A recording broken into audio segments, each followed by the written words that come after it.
That was an absolutely crazy episode. Am I the only person who saw that? OMG. David, Henry, Matt.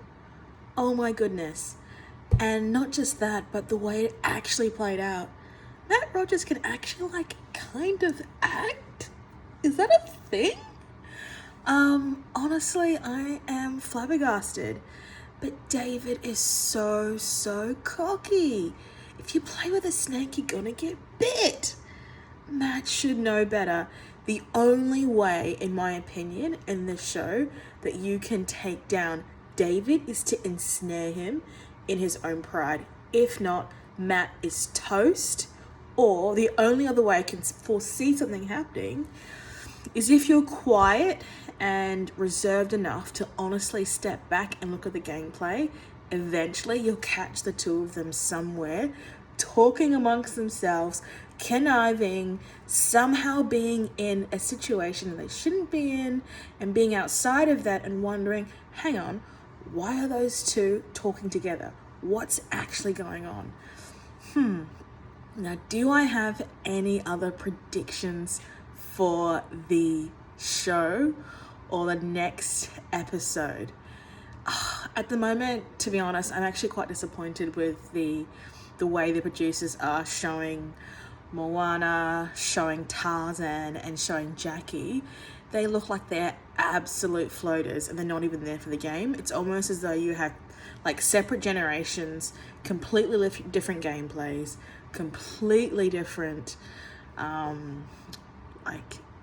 just completely different ethoses that they bring to the game. It's almost like you got people who are actually in it and those that aren't. And if you're not playing, you basically shouldn't even be there. So I think my prediction is we may see them starting to do a bit more.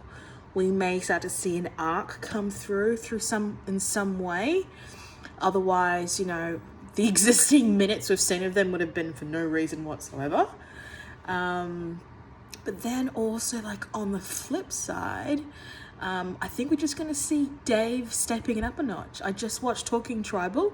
Shout out to Luke Toki. Apparently there's this little tap on the feet going on at 2 a.m. in the morning.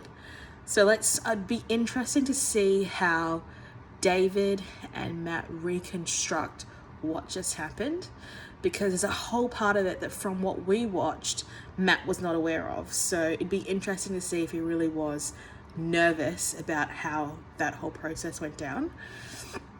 And then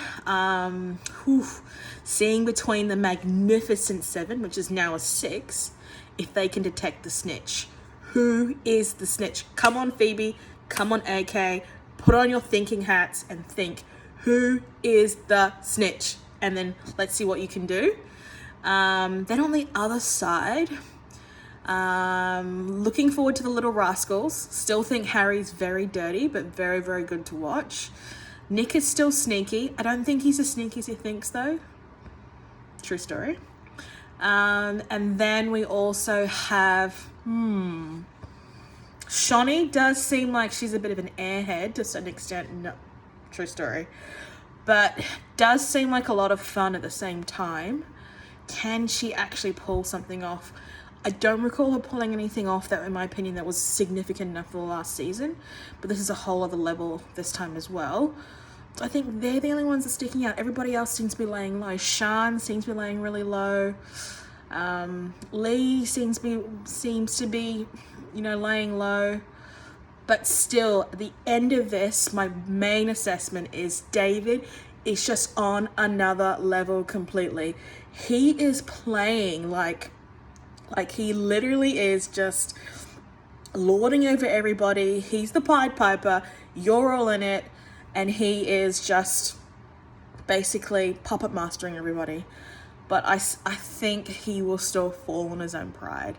So it'll be in an interesting season. Let's see how it plays out. I'm really sad to see Jericho go. He was really good fun. And yeah, Daisy's out too. Oh, sorry, Daisy. You said it in your own confessional. Probably rubbed people the wrong way. I think I kind of get that from here as well. But you were a beast. You did challenge Lydia, so that was pretty good. So week two. Let's see.